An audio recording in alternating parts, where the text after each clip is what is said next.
राष्ट्रपिता ज्योतिराव फूले के अथक संघर्ष से जिस शिक्षा की नींव भारत के मूल निवासियों के लिए 1848 में रखी गई थी, उस क्रांतिकारी कदम को आज़ाद भारत में प्रतिक्रांति करते हुए पहले कांग्रेस ने और अब बीजेपी ने ध्वस्त करने में कोई कसर नहीं छोड़ी।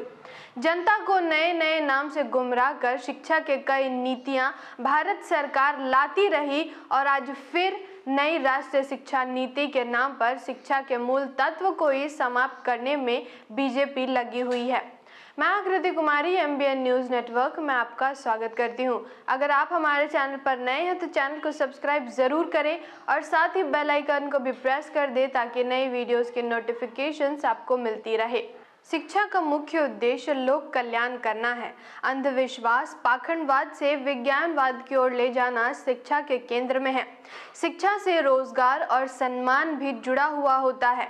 कहा जाता है, शिक्षा बिन मनुष्य पशु के समान है।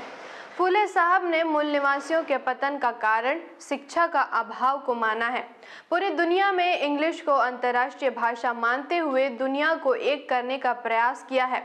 आज हर क्षेत्र में इंग्लिश का प्रयोग अनिवार्य है, मगर आरएसएस ने बिल्कुल इसके विपरीत ही कार्य करने का इंतजाम किया हुआ है और अपने सरकार के माध्यम से यानी बीजेपी के माध्यम से इंग्लिश को हटाकर संस्कृत पढ़ाने की पहल शुरू कर दी।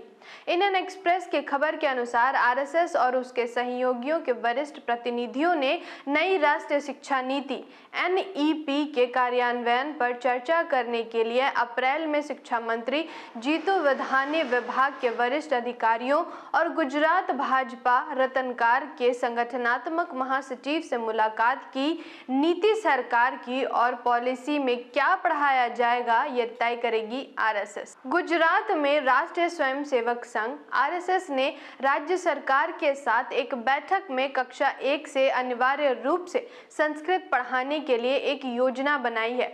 लगभग 25 वरिष्ठ सरकारी प्रतिनिधियों के साथ वघानी के साथ बैठक में विद्या भारती, शशिक महासंघ, संस्कृत भारती, भारतीय शिक्षण मंडल सहित RSS से संबंधित संगठनों के लगभग 20 प्रतिनिधियों का संस्कृत शिक्षण पर मुख्य जोर था। संघ ने भगवद गीता, रामायण और महाभारत को स्कूली पाठ्यक्रम में जगह देने, वैदिक गणित को अनिवार्य बनाने, उपनिषद पर आधारित मूल्य शिक्षा प्रदान करने और निजी विश्वविद्यालयों को विनियमित करने के लिए भी जोर दिया। अब सोचिए, जिन विषयों या ग्रंथों को RSS पढ़ाने पर जोर दे रहा है उसमें द्वेष, नफरत, युद्ध, व्याभिचार के अलावा है क्या?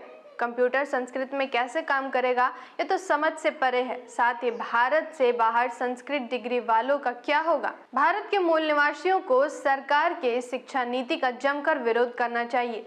जय संविधान, जय भारत।